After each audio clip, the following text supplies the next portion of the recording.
The Oralis system was silent. The stars there did not shine as brightly as in other parts of the galaxy. Dust clouds covered much of the space around its 3 dead planets. No ships traveled there anymore, no colonies, no trade, only empty skies and forgotten ruins. But for Captain Reed Marlowe, the silence was good business. Reed was a salvage pilot. His ship, the Rook, was small but tough. It had strong engines, 2 defense turrets, and a cargo bay made for carrying broken machines and leftover tech. Reed had spent the last 5 years flying into dangerous places to find lost treasure. This time he found something different. It started as a faint signal. "Unknown distress beacon," said Juno, his co-pilot and closest friend. She sat beside Reed in the cockpit, eyes scanning the data. Old tech, not human. Deep in the Oralis. Wastes. Reed rubbed his jaw. Could be junk. It could be valuable. Could be a trap, Juno said. "No one goes to Oralis anymore." Reed smiled. "We do." They followed the signal through the dust. The Rook flew low over a shattered moon and into a narrow field of debris. It was like flying through a graveyard. Twisted metal, shattered ship parts, and broken satellites floated in silence. Then they saw it. A large ship, maybe once a warship, hung broken in space. Its back end was completely destroyed. Fires no longer burned, but the metal looked torn, as if something powerful had ripped it apart. Strange blue markings glowed faintly on the remaining hull. "It's alien," Juno whispered. Reed nodded. "And very old. Let's go take a look." They docked carefully and entered the ship. The air was thin but breathable. Lights flickered in the halls. The walls were curved, and the designs were unlike anything Reed had seen before. No signs of life, Juno said, scanning with her wrist tool. "But there's still power in the core. Just enough." "Then someone turned it off on purpose," Reed said, as they walked deeper into the ship. They saw signs of battle-burned walls, deep cuts in the floor, and strange dark stains. Reed kept his hand near his sidearm, just in case. Then they heard a soft sound, a faint mechanical hum, and a cough. Reed raised his hand. "Someone's alive." They moved quickly toward the sound and found a sealed door. Juno's scanner showed a weak life signal behind it. "She's not human," Juno said. "Definitely alien and injured." "Oh." Reed looked at the controls. "Manual override. Get ready." The door opened slowly with a hiss. Inside was a small chamber, filled with emergency lights and oxygen tanks. On the floor, leaning against the wall, was a woman, tall, silver-skinned, with glowing blue lines across her arms and neck. Her eyes were large and violet. She looked weak. Her breathing was shallow. She looked up as they entered. Her voice was soft, but clear. "Human." Reed froze. "You speak our language?" She nodded slowly. "Translator. Working." "I got." Juno stepped closer. "You're hurt." "I was left behind," she said. "The others gone." Reed knelt beside her. Her skin was cold. Her suit was torn. There was a long cut on her side, leaking a silver-blue fluid. "What's your name?" Reed asked Felina. He offered her a hand. "I'm Reed. We're going to help you." She looked at his hand for a long moment, then reached for it. Back on the Rook, they treated Felina's wounds in the med bay. She didn't speak much. She watched everything carefully, unsure if she could trust them. Reed didn't ask questions right away. He brought her food, checked her bandages, and made sure she was comfortable. "She's not what I expected," Juno said quietly later. "Aliens don't usually want anything to do with us." "We didn't have a choice," Reed replied. "She was dying." Juno looked through the data they had taken from the wreck. That ship was an Aerithary vessel. They were a proud race. Brilliant, some say. But their enemies destroyed them during the Great War. Most thought they were gone. Oh. Then, "She might be the last one," Reed said. That idea felt heavy. He didn't say it to Felina. Not yet. 3 days later, she started talking. "I was the ship's systems pilot," Felina explained. Her voice was stronger now. "We were carrying ancient records, our last history. We were found, attacked. By who? Red asked. I don't know. Maybe someone who didn't want the truth to survive. Juno frowned. That would explain why the databanks were wiped. Not all of them, Valina said. I protected a copy. Hidden in my neural core. Reed looked at her. You're carrying it in your mind? No. She nodded. It's the last story of my people. If I die, it dies too.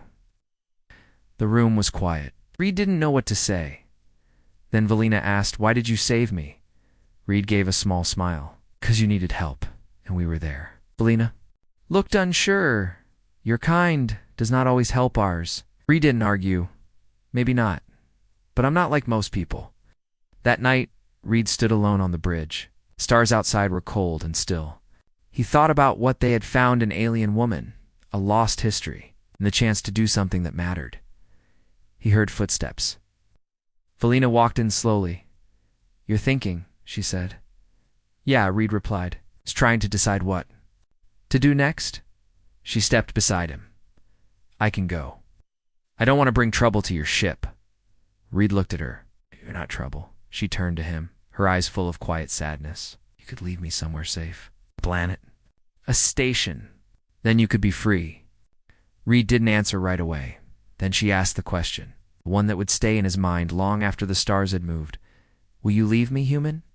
He looked at her, seeing the pain she hid, the loneliness, and the courage it took. To ask, he didn't speak, but in his heart he already knew the answer. The Rook floated silently in the edge of a quiet system. Cool blue star lit the space around them. For a moment, everything felt calm. But Captain Reed Marlowe knew it wouldn't last. In the days after rescuing Valina, things had changed aboard. The Rook, the crew was curious, sometimes cautious, but no one was unkind. Juno had started talking to Valina more, asking about her world, her people, and their lost technology. Even the ship's mechanic, a quiet man named Bran, showed interest. Valina spent most of her time in the med bay or the observation deck, watching stars pass by. She rarely smiled, but when she did, it was soft and beautiful, like moonlight on water. Still, something heavy hung over her. Not just the pain of her injuries or the fear of being the last Aerithariot, was something else. Something deeper. One night, Juno brought Reed a message. We just got pinged by a bounty ship, she said. Private security vessel, registered to Syndicate 7. Reed frowned. Out here? They're asking if we've seen an unauthorized life form of alien origin, offering credits for information. Reed leaned back in his chair. They know. Juno nodded. Act. Someone must have tracked our jump trail from Morales. Act. Reed. Stared out the window, thinking. The galaxy wasn't friendly to aliens. Many governments saw them as dangerous. Some wanted their tech. Others wanted to erase them from history. If word got out that the Rook was carrying an Aerithari, they'd be hunted. He went down to the observation deck. Valina was there, sitting quietly, her hands folded in her lap. They're coming, he said. She didn't look surprised. Thought they might. There's a station nearby, Reed continued. Neutral ground. We could leave you there. Hit as medics, shelter, and maybe someone who can help you contact other survivors. Valina turned to him. You think there are more? I hope so. There was a long silence. Then she said, softly, You are trying to protect me. I see that. Reed nodded. But I ask again, she said. Will you leave me, human? Reed didn't answer yet, simply sat beside her, both of them watching the stars move slowly outside the ship. The next day, trouble came fast. The bounty ship found them, wasn't alone. 2 smaller escort vessels flew with it. They blocked the Rook's path, weapons powered and shields raised. Captain Reed Marlowe, the lead ship, called out, You are harboring a subject of interest. Surrender the alien, and your crew will not be harmed. Reed stood on the bridge, calm but focused. We don't surrender people. The enemy captain smiled through the screen. You'll change your mind soon. Suddenly, red lights flashed. The Rook shook as a warning shot hit their rear shield. Brace for impact. Juno shouted.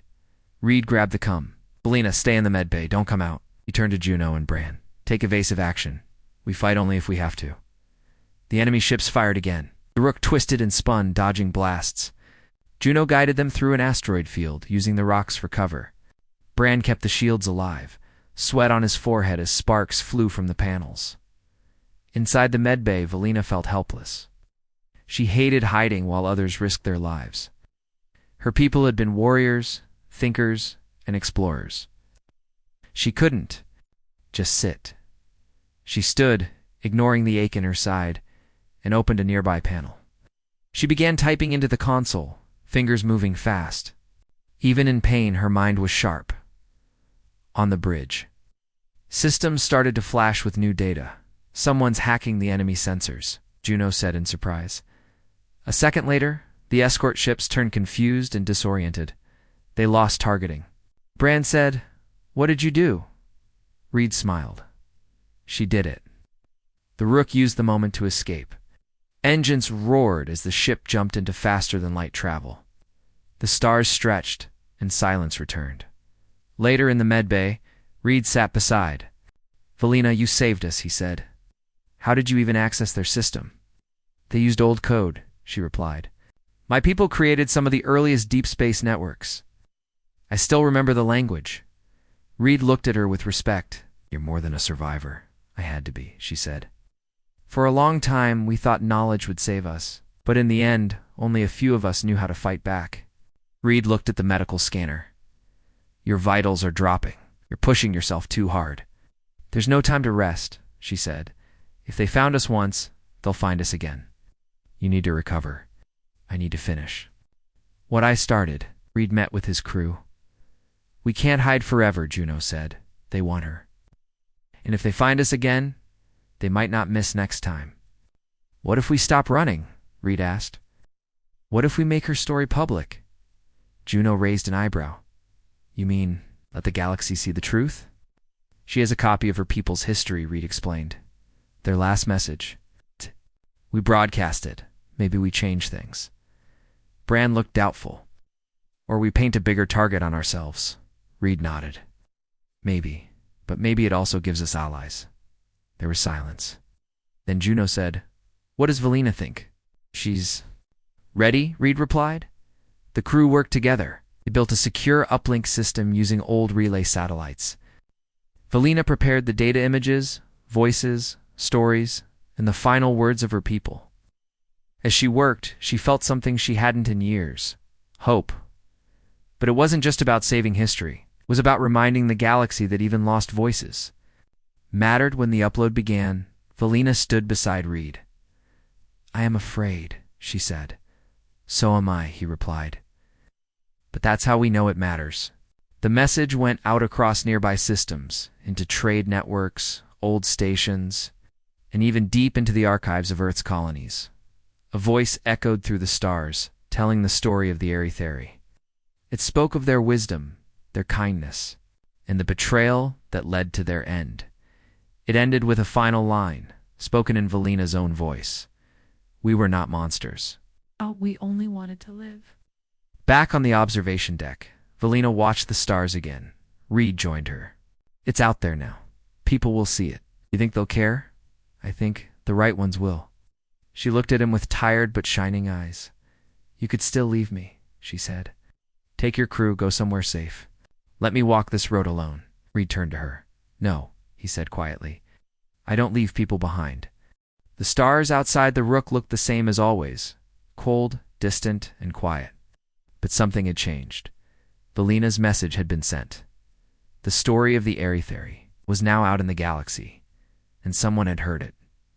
The day after the broadcast, strange signals began to appear on long-range scanners. Not enemy ships, but messages. Some were short. Others were full of questions. A few came with tears, real and digital, from historians, old travelers, and people who remembered the Eritheri. From long ago, one message came from a station near the old Alliance border. "We thought they were gone," it said. "But we see now we were wrong." Valina read each message slowly, quietly. Her eyes were calm, but Reed could tell she was feeling something deeper. For so long, she had believed she was the last. Now maybe not. "I never thought anyone would listen," she said softly. "They listened," Red replied. Because you mattered. But not everyone was happy. Another message arrived, a cold, official one. It came from the Colonial Authority, a powerful human government group. They controlled dozens of planets and ran strict rules about alien contact. The message was short. Cease your transmission. Turn over the alien and all related data immediately. Failure to comply will be seen as a violation of galactic law. What? Juno. Read it twice. They're serious. Reed nodded. They don't want people asking questions. Bran sighed. We just painted a big target on our backs. But we also started something, Reed said. We can't back down now. That night, Reed walked to the medbay. Valina was sitting upright, reading one of the new messages. I found a poem, she said, written by a human child, about the stars. It's simple but beautiful. Reed smiled. Humans write strange things. I like them, she said. Your people are not what I was taught. There was a pause. Then she asked again, very quietly, will you leave me, human? This time, Reed looked her in the eyes. No, he said. One word, firm, strong. Clear Valina's lips parted slightly, and for the first time, she let herself cry. The tears were thin, glowing lines down her cheeks blue, like her people's light. She did not cry loudly, only silently, like the stars falling. Reed gently took her hand. You're not alone anymore, they said. The next day, they made a decision. They wouldn't run. They would fly straight into danger, too. It's the Galactic Archives. It was the most secure and ancient data vault in known space. Only official ships could dock there. Only a few were allowed to enter the core. But if they could get Valina's message into the archives, it would be saved forever. No government could erase it. No one could pretend it never happened. But the path was risky. The archives were located in neutral space, surrounded by patrol fleets and deep space mines. Only diplomatic ships were allowed through. The Rook was a civilian salvage ship. Wouldn't be allowed anywhere near the gates. Unless they got creative. Juno came up with the plan. We hijack a diplomatic beacon, she said. Fake a clearance code. Make them think we're part of a peace mission. Bran raised an eyebrow. No, that's a felony, right? Only if we get caught, Juno said with a grin. Valina, still weak but stronger each day, helped program the false ID. Her alien knowledge of ancient systems gave them an edge. They even gave the Rook a new name on the signal, the Ember of Peace. Reed smirked. Let's hope the name brings us luck. They approached the archive gates slowly. Massive defense towers floated around the perimeter, glowing with blue lights. Ships from a dozen species passed by, each watched carefully by automated eyes. Here goes nothing, Juno whispered as she activated the beacon. For a long moment, nothing happened. Then a voice replied, Clearance received. Welcome, Ember of Peace. The crew let out a breath. They were inside the archive system. Stars turned golden from the light of ancient energy fields. Massive data towers stretched. Between planets, holding the knowledge of 1,000 years, it was quiet, peaceful. They docked on a small platform and entered the first gate. But peace didn't last long. Alarms sounded. A patrol ship nearby had scanned them deeper and found the truth. We've been flagged, Juno said. Oh, there. Coming, Reed looked at Valina. Can you reach the core? I can try, she said. No, he replied. You will. I'll buy you time. He handed her a small cube. Inside was a backup of her message, her people's last hope. Valina nodded. She looked into his eyes, seeing the truth. You really won't leave me. Reed smiled. Never. And they split up. In the upper ring of the archive station, Reed and Juno held off the guards non-lethal only. They weren't there to fight, just to distract. Down below, Valina ran. She reached the core's entrance, shining circle of energy guarded by an old AI system. Identify, it said. I am Valina of the Arythari, she replied. I bring history. The AI paused. Then it spoke again. Arythari. Status extinct. What? Valina raised her chin. Not anymore. She placed the cube into the console. For a second, Everything went quiet. Then the room lit up. Lights spread across the tower. Data flowed like a river of stars. Images, voices, music, poems, memories, all of it alive again. The story of the Aerie was now part of the archives. Saved forever. Back on the Rook, the crew escaped during the confusion. They didn't fight much, just enough to slip away. Later, they regrouped near an old gas giant. Hiding behind its rings, Valina returned to the ship silently. Reed met her at the airlock. She looked tired, but her eyes were bright. "It's done," she said. He didn't speak. He just opened his arms, and she stepped into the hug. For a long time, they stayed there, quiet, still safe. 2 days later. News spread. The archives confirmed the upload.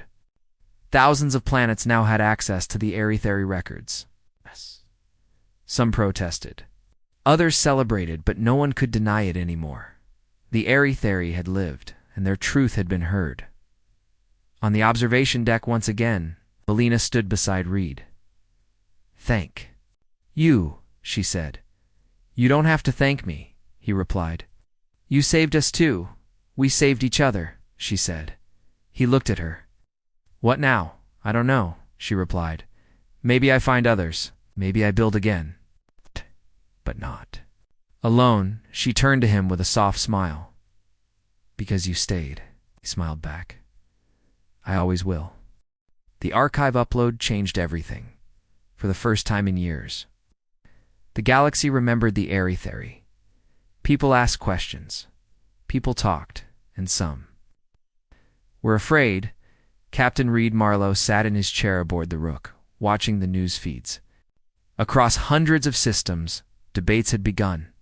Scholars praised the lost wisdom of the Aerie.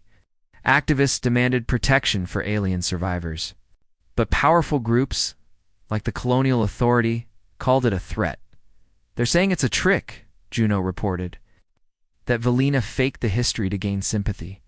Reed's jaw tightened. "Of course they are." Brand sighed. "Some people don't want to believe the truth. It scares them. Then we show them what courage looks like," Reed said. Meanwhile, Valina had changed. She still wore the flowing gray robes of her people, but her eyes had a new light. Her back was straighter. Her voice more confident. She was no longer hiding.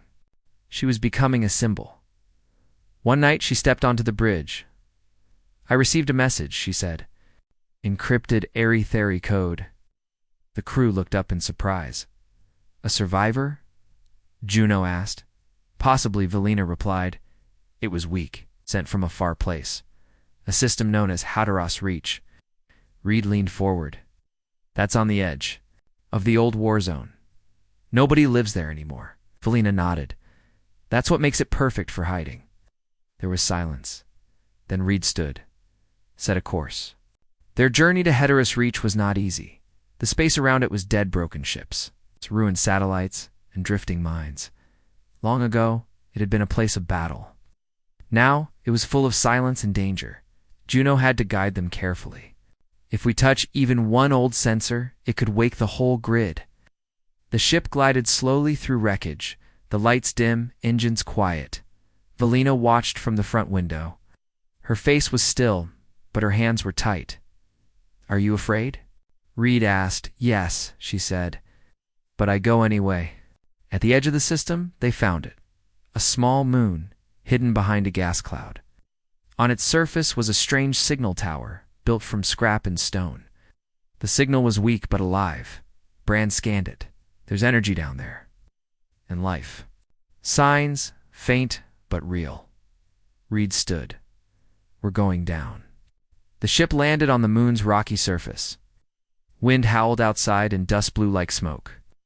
The air was thin and cold. They stepped out, wearing light suits. Valina walked in front. Guided by something deeper than sight, something that told her this place mattered. The tower stood like a broken bone against the sky, and inside, they found her an Ursh, old. Weak, wrapped in faded blue robes, she was lying in a circle of glowing stones. Barely breathing, her eyes opened when Valina approached. You came, the old one whispered. Valina dropped to her knees. Elder, I thought I was alone. You were, the elder said softly. But you stayed strong. You kept the flame. Ow. Reed watched. In silence, as Valina wept quietly, holding the elder's hands. Your message reached me, the elder said. We were waiting, hiding, but now, the time has come. Valina looked into her eyes. Are there others? Yes, the elder said, scattered, lost, but still alive. Then her voice grew weaker.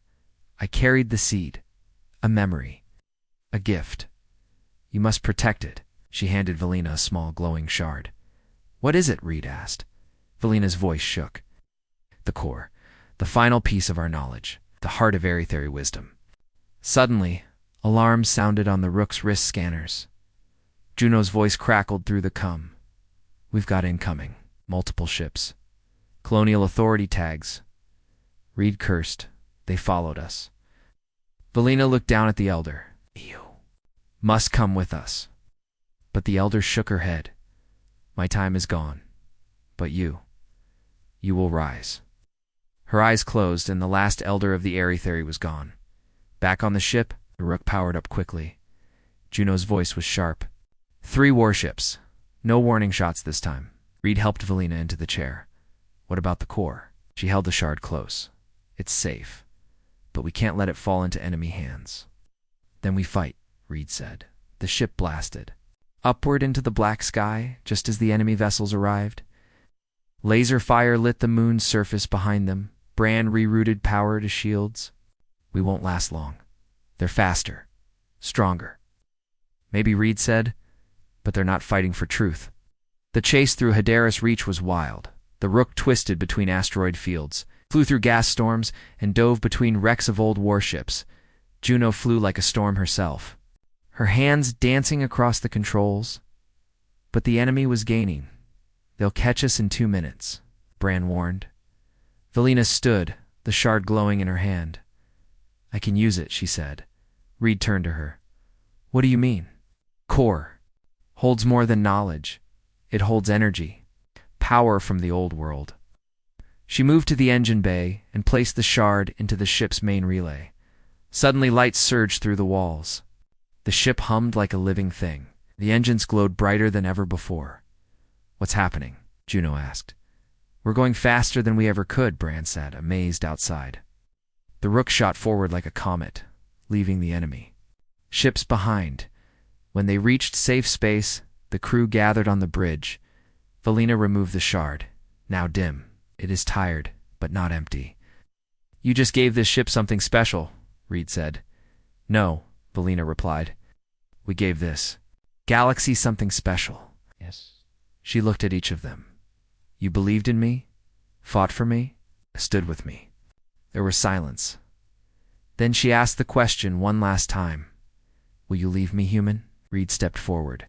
He didn't speak. He didn't need to. He just placed his hand gently on hers, and she understood the answer. But peace was still. Far away, a new message arrived that evening from the Colonial Authority. It was not a threat this time. It was a warning. You have made enemies. Powerful ones.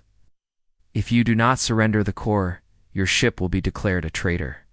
Your name will be hunted. Reread it slowly. Then he looked at Valina. What do you want to do? He asked. Valina stared out at the stars. I want to find the others, she said. The ones who still carry pieces of our people. We will gather the fragments and rebuild. Reed nodded. Then we do it together. Juno smiled. Guess we're rebels now. Bran laughed. It was about time. And so, the Rook turned once more toward the unknown. Not as a simple salvage ship, but as the first vessel of something. Hope, truth, and a friendship that no empire could break. The Rook drifted quietly in deep space. Round it, stars blinked like faraway candles. Inside the ship, something was changing, something bigger than just a mission. Valina stood at the front window, holding the glowing shard of the Aerytheri core in her hands. It pulsed softly, as if alive, as if it could feel that its time had come again. Behind her, the rest of the crew moved with quiet purpose. Reed, Juno, Bran, They were no longer just salvagers. They were guardians of history, protectors of truth, and now, the builders of something new. I've traced 2 more signals, Valina said one morning, pointing to a glowing map on the table. Both use airy-theory frequencies. One is in the Dallin system. The other is near the starless belt. Studied the map. That's a long journey. It's worth it, she said. If we reach them, they might join us. Juno crossed her arms. The more survivors we find, the more dangerous this becomes. The Colonial Authority won't sit still, Bran added. They've already placed a price on our heads. Any bounty hunter or pirate could be after us. Reed looked at all of them. Then we stay ahead of them. We finish what we started. He turned to Valina. Let's find your people. The first destination was the Dallin Systema, quiet place with twin suns and a desert moon. As the Rook approached, they picked up the signal. It was hidden beneath layers of static, but the pattern was clear. Airy-theory language, they followed. It to a deep canyon on the moon's surface. At the bottom was a cave. Cold, dark, and full of echoes. Inside, they found them. Not 1, not 2, but 8 airy-theory survivors. They were weak, pale, and had not seen the stars in years. But when they saw Valina, something lit up in their eyes. A flicker of hope. One of them stepped forward, a tall male with silver lines on his skin. Valina, he whispered, is it really you? She nodded. It's time. Come with me. They returned to the ship. The new passengers sat in silence, looking at the stars through the windows. Is it safe out there? One of them asked. No, Valina replied honestly, but we're not hiding anymore. She turned to Reed. He smiled. Welcome aboard. There. Second destination, the starless belt, was much harder. This part of space was cold and empty. No stars, no planets, just silence. The kind of place people avoided, but the signal was there. Old, faint, but still alive.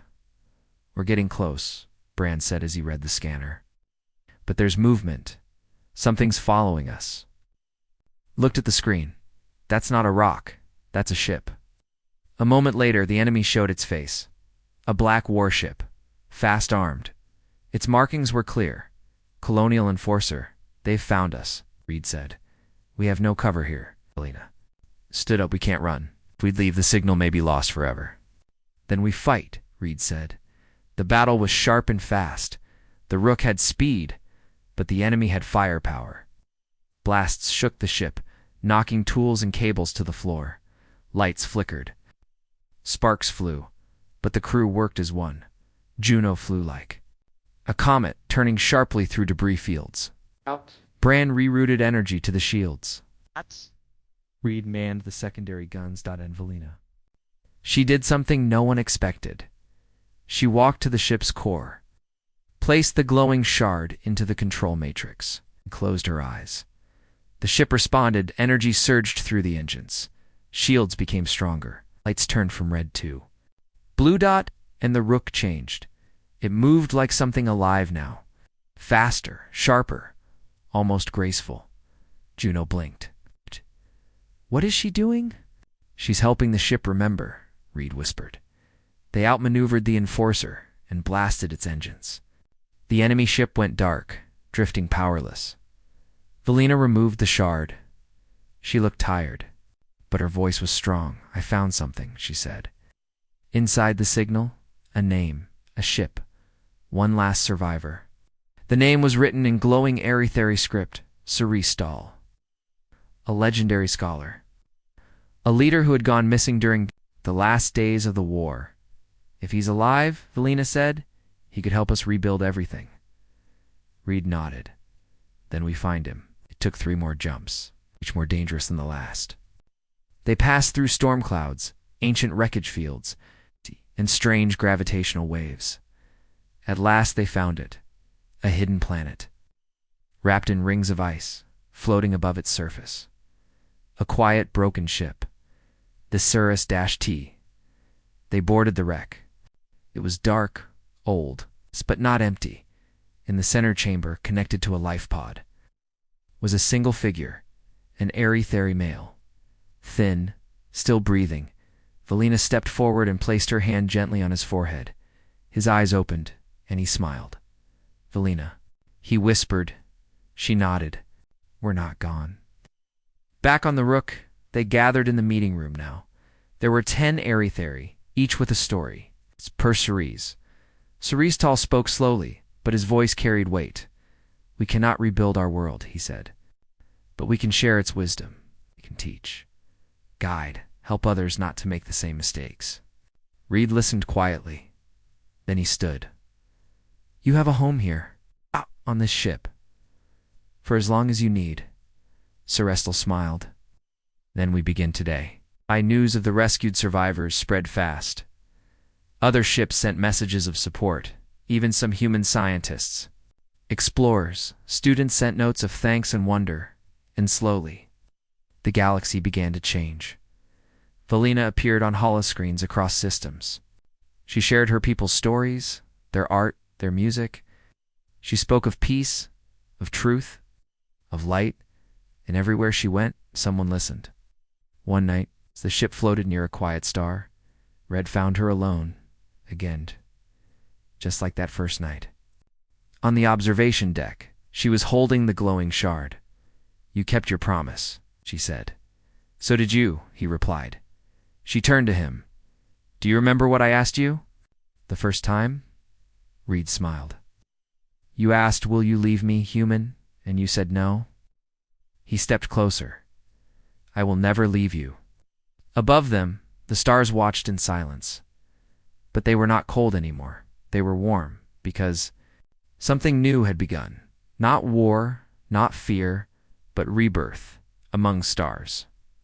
Together, the end.